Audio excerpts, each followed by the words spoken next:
গ্রাম বাংলার মাটিতে ঝোপের ভেতর জড়িয়ে ওঠা এক লতা গাছ, যার নাম তেলাকুচা।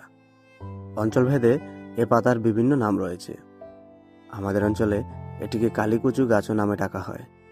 দেখতে সাধারণ, কিন্তু প্রকৃতি যেন এর পাতার শিরায় শিরায় লুকিয়ে রেখেছে অসাধারণ চিকিৎসাগত ক্ষমতা। হৃদয় আকারের সবুজ পাতা, কোমল লতার ছোট্ট ফলের ভেতর এমন গুণাগুণ রয়েছে যা মানুষের জীবনকে সুস্থ রাখতে যুগ যুগ ধরে ব্যবহার হয়ে আসছে। তেলাকুচার পাতায় থাকে ফ্লাভোনয়েড, ভিটামিন, মিনারেল, অ্যান্টিঅক্সিডেন্ট, যা শরীরের ভেতরে বিষাক্ত উপাদান দূর করে। তাই লোকজ চিকিৎসায় এই পাতায় ব্যবহৃত হয় ডায়াবেটিস কমাতে, কারণ এটি রক্তের শর্করা নিয়ন্ত্রণে সাহায্য করে। আবার পাতার রস দেহের গরম কমাতে সাহায্য করে। জ্বর, হজমের সমস্যা, চর্মরোগ এবং পেটের ব্যথায় ব্যবহৃত হয়ে থাকে বহু প্রজন্ম ধরে। এই লতা গাছ শুধু মানুষের জন্য নয়, মাটির জন্য এক আশীর্বাদ। মাটির ক্ষয়রোধ করে, পরিবেশ ঠান্ডা রাখে, আর গ্রামীণ জীবনের সাথে গভীরভাবে মিশে আছে এই তেলাকুচু গাছ।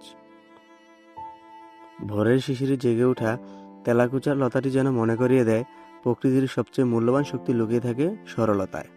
তবে সতর্কতা জরুরি। পাতা বা ফল অতিরিক্ত কাঁচা অবস্থায় খাওয়া উচিত নয়, কারণ কিছু প্রজাতিতে অল্প মাত্রার বিষাক্ত যৌগ থাকতে পারে।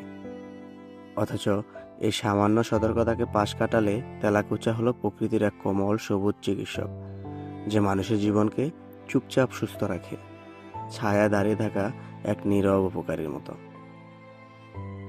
আমাদের আশেপাশে এরকম হাজারো লতাপাতা ছড়িয়ে ছিটিয়ে আছে, যা আমরা পা দিয়ে মুড়িয়ে চলে যাই, ধুলোবালির মধ্যে পড়ে থেকে নষ্ট হয়ে যাচ্ছে।